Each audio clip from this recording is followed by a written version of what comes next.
And folic acid, you don't have to worry about that outside of the US, which is really Yeah. nice for you guys. But Yeah. in the US, it's in so many of our processed foods and convenience foods, we really have to look out for folic acid. Yeah. And we'll go through some of the biggest areas where folic acid is found. It's not just supplement form for women who are pregnant, although that's one of those things that is highly used. The studies that they did initially on folic acid, the CDC studies and NIH and all of that, they basically showed that it reduced incidences of spina bifida. And so that's why for pregnancy, they say you got to take a lot of folic acid, because that's what the studies were done with. In fact, at that time when those studies were being done, they're like, look, the process back in World War II, where they would basically get even before World War II. Even before it? Yeah. Oh, that's right. The general process of milling wheat into white flour. Yeah. You would lose so many nutrients in that process. And that's why they justified adding a different form of B9 back into white flour. They started with other vitamins. They didn't actually add folic acid until the mid-90s. They started saying, well, you know what? Because of this study on spina bifida, we need to enrich food not only with, you know, these other vitamins that you lose in the flour purification, you know, in bleaching process and other things like that. So in the mid-90s, they started adding it back in with these other enrichment. And then in the last few decades, they've now been doing studies on folate, which is the natural form of vitamin B9 that's usually lost when you're processing wheat flour. And it's hard because scientists really will not go against what is commonly accepted. Yes. And so it's difficult to get studies that are designed to refute the folic acid studies. Nobody really wants to touch that. But there are now studies coming out where they're comparing and looking at the effects of folic acid versus folate, both on pregnancy and on other problems.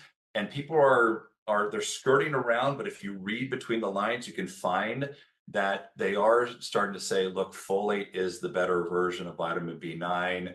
They haven't done studies on whether folate is better for you during pregnancy, so we can't say that.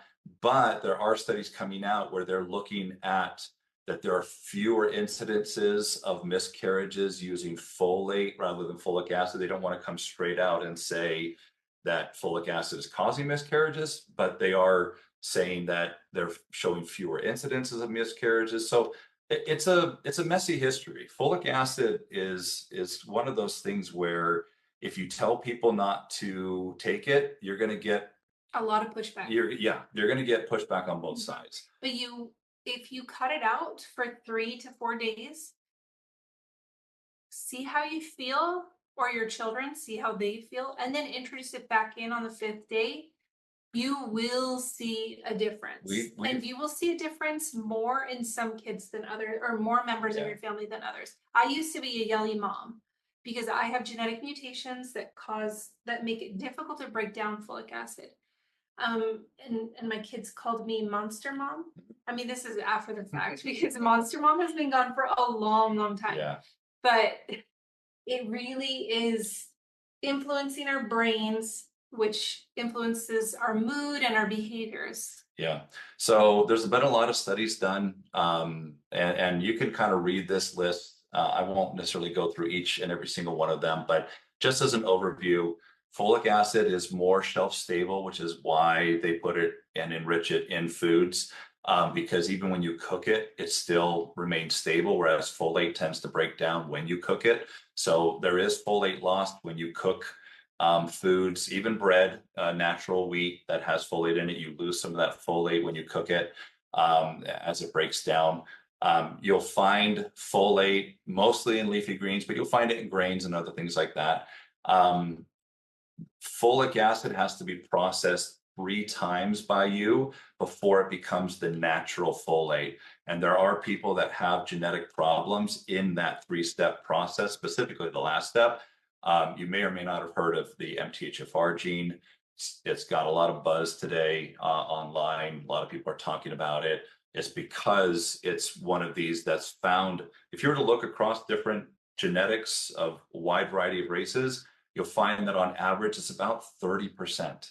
30% of people in the world across spectrums. It's more or less in different groups, but on average, about 1 in 3 have a problem with processing folic acid. So that's substantial enough to warrant looking at and saying, you know, this may be something to look out, especially if you're extremely sensitive to it. But in your studies, you found that even if you don't have a problem in those 3 processes of breaking it down, if you eat enough folic acid, if you have enough folic acid in your diet, your body acts as though you have those mutations in your genetics. Right. Is that right? Yes, because they mandate enriching a lot of foods here in the US. They say, oh, you only need this much, but how much enriched foods do we actually eat? And so people actually get a surplus of the folic acid than what they say is the dietary requirement. And that surplus actually creates what's called an unmetabolized version that goes through your body, and that unmetabolized version, while your body's trying to keep up with it, actually interferes with metabolizing it. So there are studies, and we can post a lot of these studies as well that I've read that essentially show this, that if you have enough unmetabolized folic acid, it interferes with your body's ability to process it and slows things down, thus acting as if you have the genetic problem. So we basically, the biggest bottom line for that, for folic acid, is it's bad for everybody, but it's worse for people with methylation pathway mutations. Yeah. Yep. All right. This is your. Okay, so it's super tricky to read labels for folic acid. We tend to go to organic foods because legally they're not allowed to add more back into the food. Bread, for some reason, is an exception. So bread is super confusing. So and I want to show you guys these 2 labels to kind of give you an idea of how to differentiate. So this one on the left, it does say folic acid 2% on the left in the nutrition facts, but if you go into the ingredients, there's no added folic acid.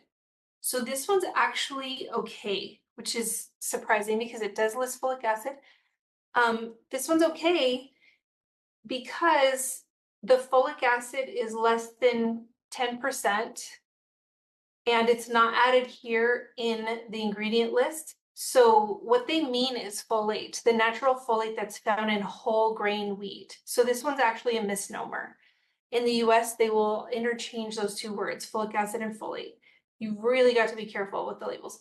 Okay, the one on the right, actually this one is less than 10%. So what we want to stay away from, sorry, I meant less than 8%. So this one on the right is not okay. It's got the word enriched. It's got the word folic acid, both here under the ingredients. And then folic acid is at 8%. So this actually is the added folic acid, the man-made folic acid. They really shouldn't be adding folic acid when it's whole wheat because it's already got the natural folate. There's no need to add it, but they will many, many times. Okay, so here's another label. This one is organic.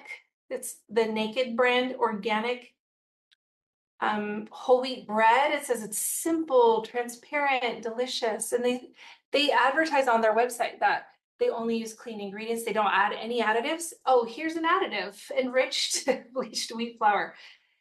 So, and then it also lists folic acid here in the ingredients list. So that's where you want to pay attention to, is the ingredients where it might be added to